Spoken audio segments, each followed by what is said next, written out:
What is up, everyone? It's your boy Connor. Welcome back to Slinging Sips on American Coffee Trip. This will not be like the per usual videos in which I'm just either presenting you a new bag of coffee or brewing it with some other brewing method that I've got, usually pour over, at least as it's been so far.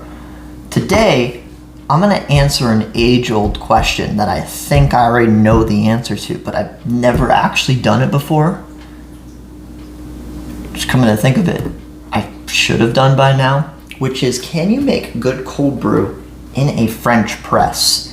Now, I've made cold brew a lot, not on my own, not at home, but for whatever varying coffee place I've worked for. I've made cold brew for 1A coffee roasters, and like this big metal keg, which was a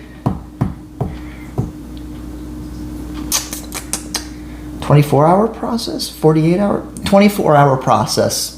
It's all been 24-hour processes for the 1A cold brew, the Jacob Alejandro cold brew, and the Alias cold brew. 3 different brewing methods. I'm gonna apply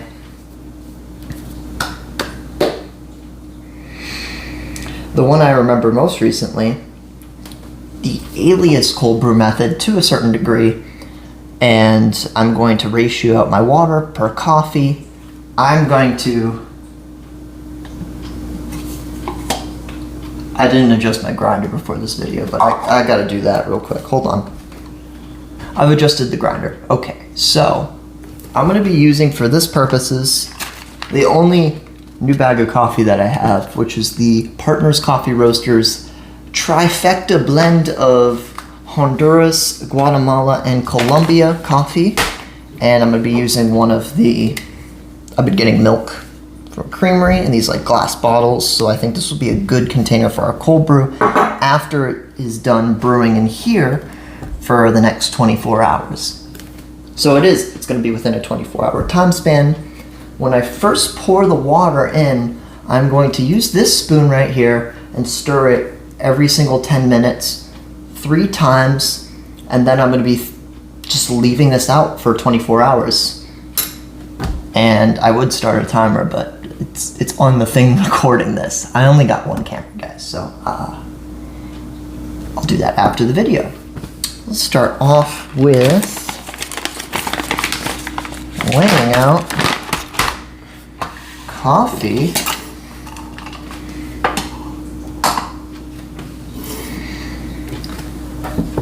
Let's say I want to get 800 grams of water output.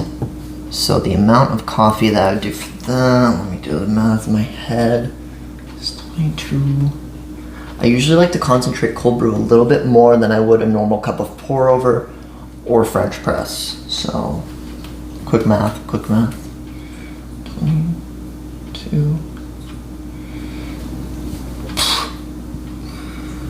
22 grams. 44.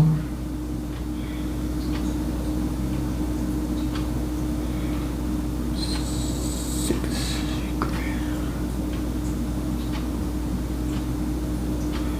of coffee for 800. 44 for 600.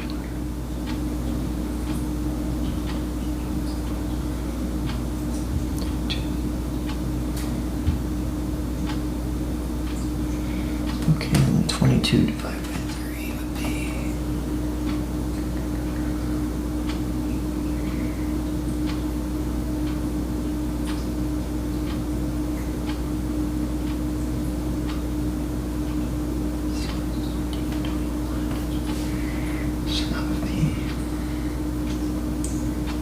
7 grams for 100 milliliters, which would then mean 66 grams, 59 grams for 800 milliliters. I'm going to do 59 grams of coffee for 800 gram output of water. That's what I'll be doing. Let me get my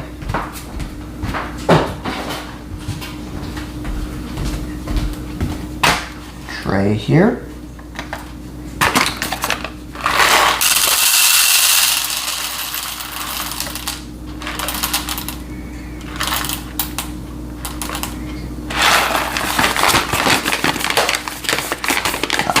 59.6 grams of coffee, so that way I can account for the purge when I'm grinding it through this grinder.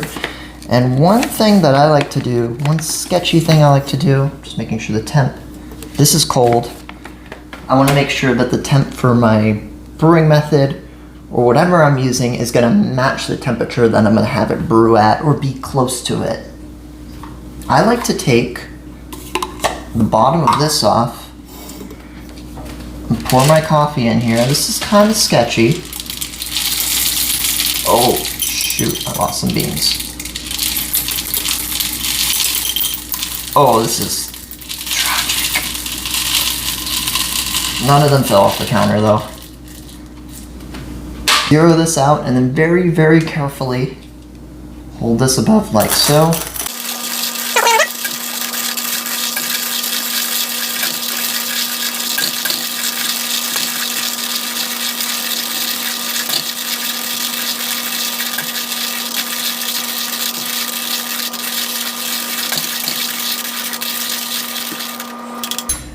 Okay, we have 60.6 grams of, so we have more coffee coming out of the grinder than going in. That math doesn't work. This scale, it doesn't 100% measure things accurately. It can be up to half a gram to 1.5 grams off. I've seen it at its worst, which seems to be today. Now, zero this out, and for the purposes of this, I have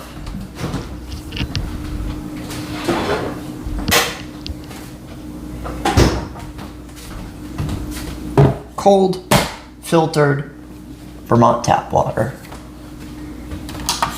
My scale's zeroed out. Now all I'm going to do is start my timer.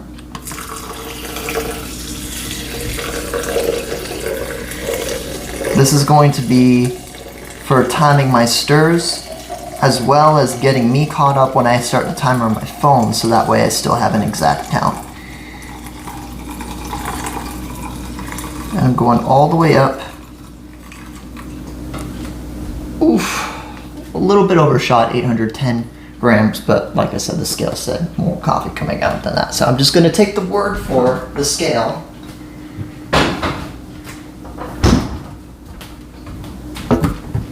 And now I'm just gonna wait 10 minutes. Do my first stir, another 10 minutes, second stir, 30 minutes, third stir. This is kind of going off the alias method. I don't usually, I start by adopting the coffee shop's method and then I dial in over time, and then the metrics become a little bit different for my purposes, because I don't have the same exact containers with the same exact coffee. So, you know, I want it to work for this from what I've experienced so far. And I think this is going to be delicious. So I'll see you guys in 10 minutes. Alright guys, what's up everyone? We're right around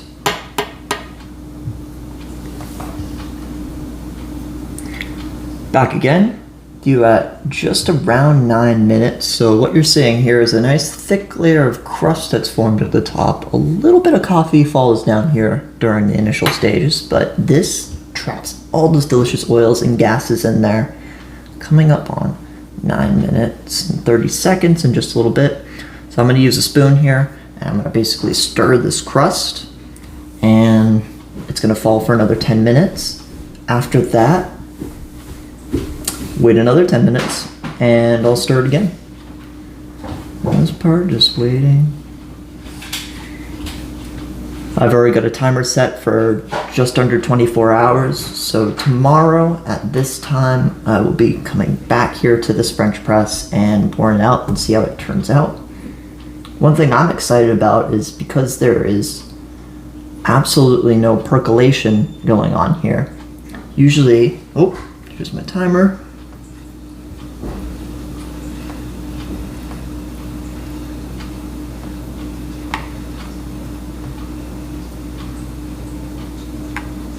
Ten stirs either direction.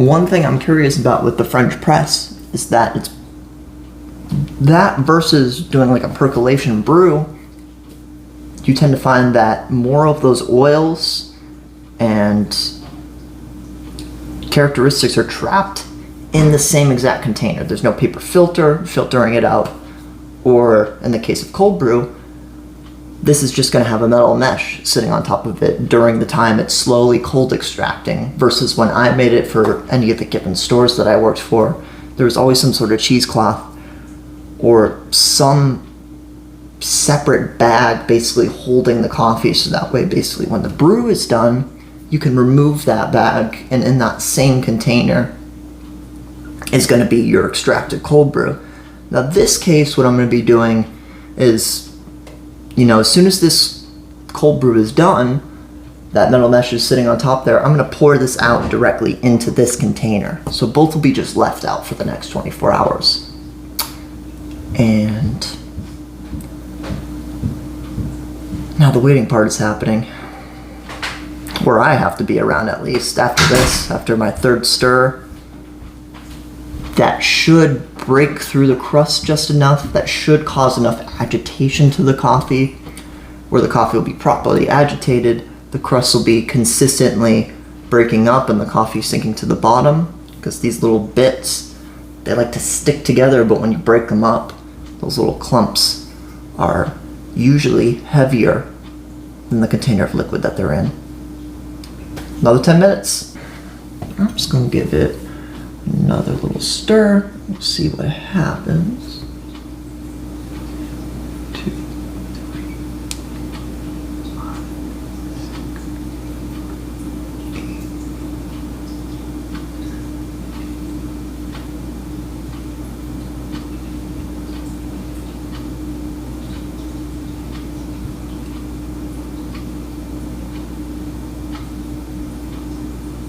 There we go. Alright guys, so just 30-ish seconds before I have to do my final stir, you can see that crust has thinned out quite a bit. There's a lot more particulate at the bottom.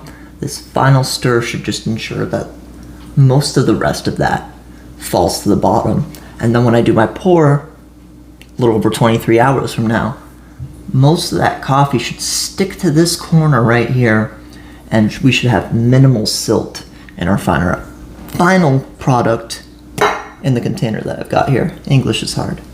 So, stir right about now.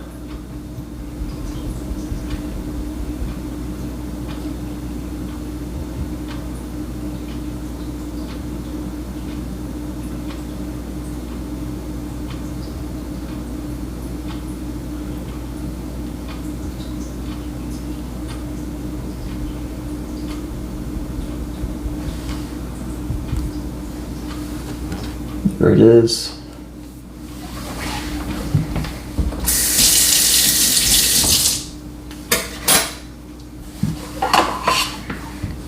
So I'm going to take the cap to this, and I'm just going to very, very slowly put this on top.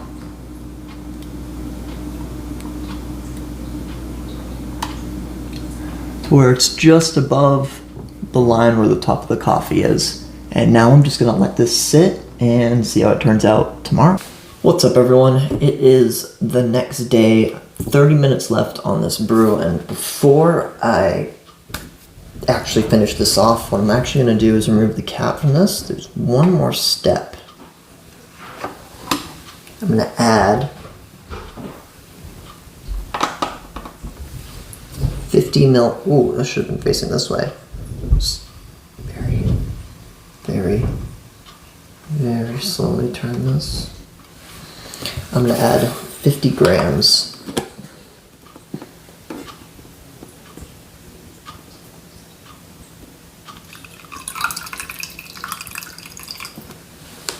There we go. That was about 60-ish. That smells phenomenal. Oh my goodness, I'm excited. Let's throw this cap back on. Very, very slowly.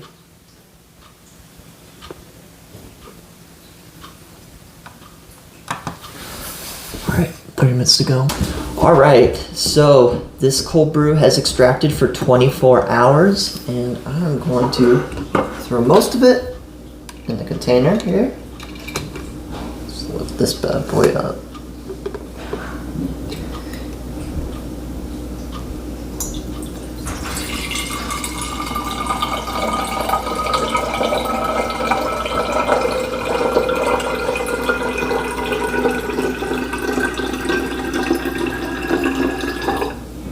I'm gonna throw a little bit in here.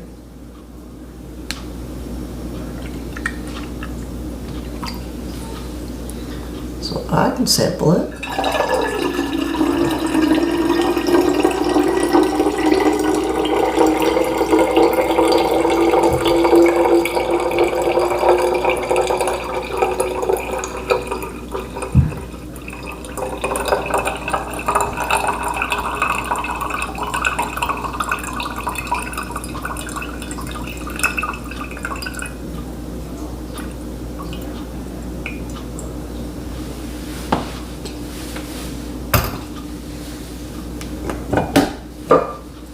Boom, got cold brew. Got a little spillage. I did do a little dribble drabble towards the end there.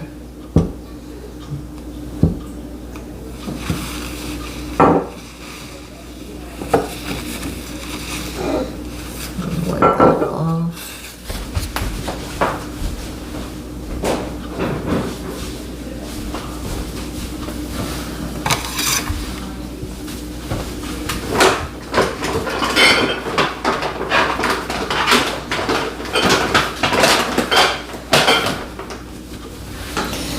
Okay, so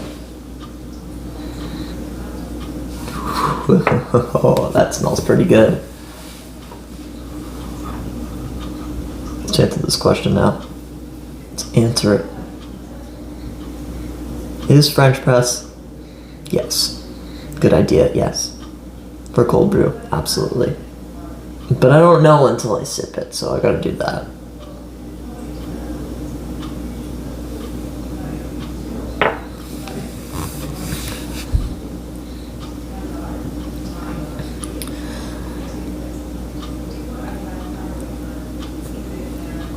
Oh wow, right, yeah. Definitely chocolatey. There's a little bit of tartness right on the initial taste there. And still has the same confusing taste profile quality where you're jamming 3 different origins together into one taste profile and don't know what to make of it. But what I can make of it is that this absolutely freaking does work for French press. It's creamy, there's no bitterness, no harshness whatsoever. And that's reduced even further going from a hot cup of coffee to an extended extracted cold brew. So, big question, does the French press work for cold brew? Not only does it work for cold brew, I'd encourage anyone out there who just wants to make cold brew in their home. If you get one of these bad boys, you can do fucking so many things with it. That's why I love this. This is the first brewer that I ever bought. Not this one. First French press broke, it shattered.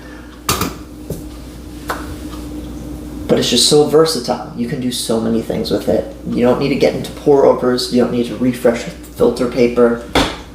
There's just so many use cases for it. And the skill threshold is also extremely low. The technique that I use, that James Hoffman uses, has a lot to do with extraction time and waiting.